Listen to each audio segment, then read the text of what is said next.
subconscious atau pikiran bawah sadar ini demikian powerful ya Pak Richard, dan hubungannya dengan manifestasi dari kehendak itu apa Pak Richard kalau dihubungkan dengan itu? Ya, kalau kita memakai pikiran sadar, pikiran itu kan energi. Iya. Energi itu punya gelombang, dan gelombang itu beresonansi. Ya. Kalau you punya gelombang yang beresonansi dengan kekuatan hanya 10%, dengan gelombang bawah sadar yang beresonansi 90%, mana resonansinya lebih besar? Jadi kalau kita mau memanifestasikan sesuatu dengan pikiran sadar, maka resonansinya hanya 10%. Tetapi kalau kita memakai dengan pikiran sadar, kita memerintahkan pikiran sadar kita, dan pikiran sadar dan bawah sadar itu selaras, berarti kita menggunakan gelombang 100%. Maka dia akan beresonansi dengan alam semesta ya 100% sesuai apa yang kita inginkan, dan kita akan mengetahui apa yang harus kita lakukan. Jadi bukan miracle dalam pengertian abrakadabra, tapi kita dicerahkan, kita tahu langkah-langkah apa, optimal trajektori apa yang harus kita lakukan sehingga apa yang kita inginkan tercapai. Manifestasi atau kenyataan itu ada rumusnya, sama dengan N⁻². Jadi kalau ada satu orang ingin memanifestasikan sesuatu, ya dia fungsinya ⁻², jadi hasilnya 1. Tapi kalau 2 orang mempunyai keinginan yang sama, ⁻², kemungkinannya dia akan 4 kali lebih besar manifestasinya. Jadi kalau ada 10 orang berkumpul bersama, ya, itu manifestasinya menjadi 100 orang. Oleh karena itu, the power of prayer, kekuatan dari doa, 1 orang dengan 10 orang berbeda akan manifestasinya. Jadi kalau bayangkan, kalau bangsa Indonesia bisa mempunyai satu tujuan, dan kita berdoa dengan cara masing-masing, bervibrasi, beresonansi, ya, dengan tujuan, karena kalau tujuan yang sama, resonansinya, pikirannya akan sama. Ada 200 juta orang melakukan itu, ⁻², berapa? 4 billion sekian, 40 billion, itu jadi sebenarnya bisa merubah keadaan yang sekarang sudah banyak dikatakan orang banyak kemiskinan meningkat, pengangguran, global warming, perang di sini, di Timur Tengah, perang di Afghanistan dan di mana-mana. Itu bisa dirubah dengan kekuatan kolektif ini ya, Pak Richard. Kolektif ya, kolektif unconscious atau kolektif subconscious. Jadi kita selalu baca koran, kita lihat, oh perang di sini, perang di Israel, kemiskinan di sini.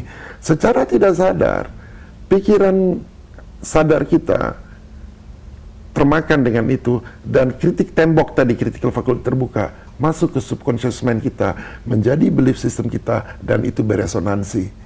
Ya, pikiran you, pikiran saya, saudara-saudara kita beresonansi, dan itu terus menjadi seperti bola salju. Ya. Jadi kalau kita berpikir kan global warming itu akan seperti bola salju. Kalau kita berpikir bahwa bumi kita ini makin menderita, bumi kita akan explode, bumi kita akan hancur, ya itu akan terjadi kenyataan dengan sendirinya. Oleh karena itu kita harus merubah subconscious mind kita. Dalam episode yang lalu di Enlightenment Forum saya berbicara mengenai bencana alam.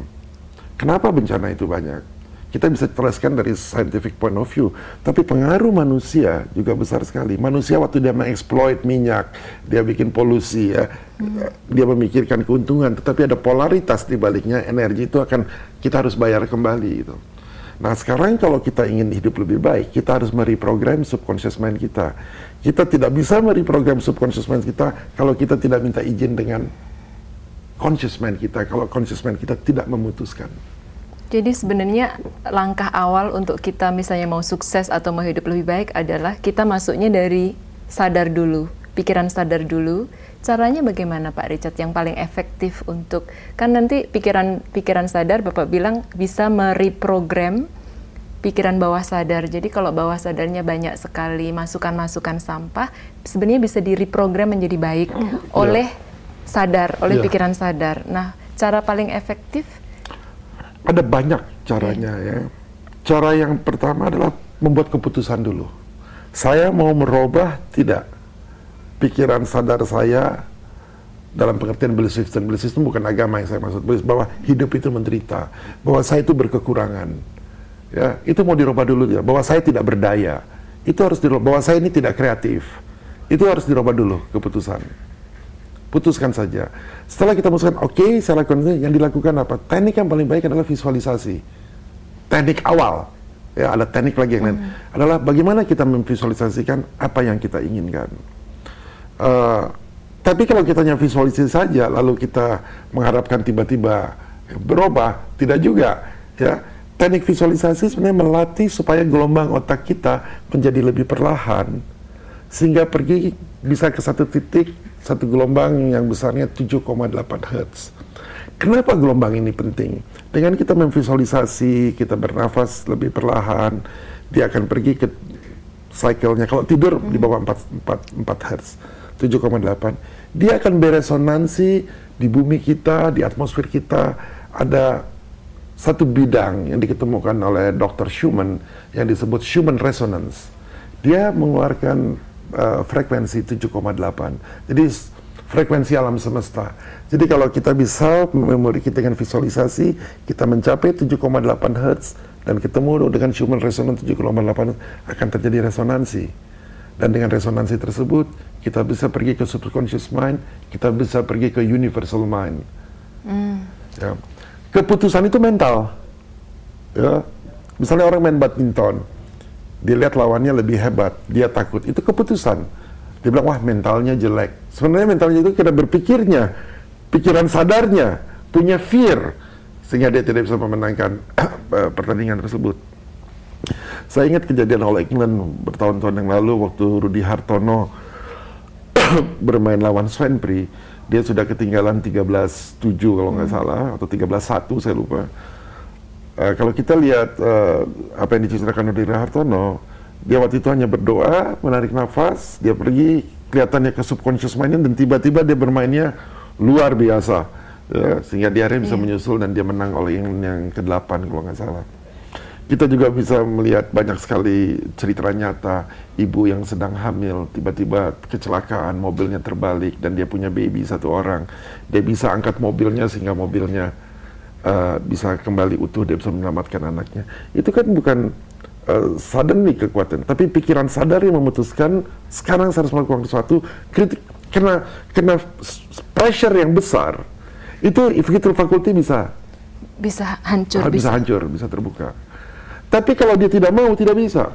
Nah, hipnosis adalah salah satu caranya juga. Hipnosis adalah bagaimana menerobos critical faculty.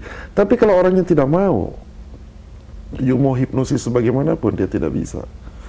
Jadi semua hipnosis sebenarnya adalah self-hipnosis. Jadi teknik-teknik di workshop-workshop yang saya lakukan ada berbagai macam. Ada teknik yang namanya jiwa, intuisi, visualisasi.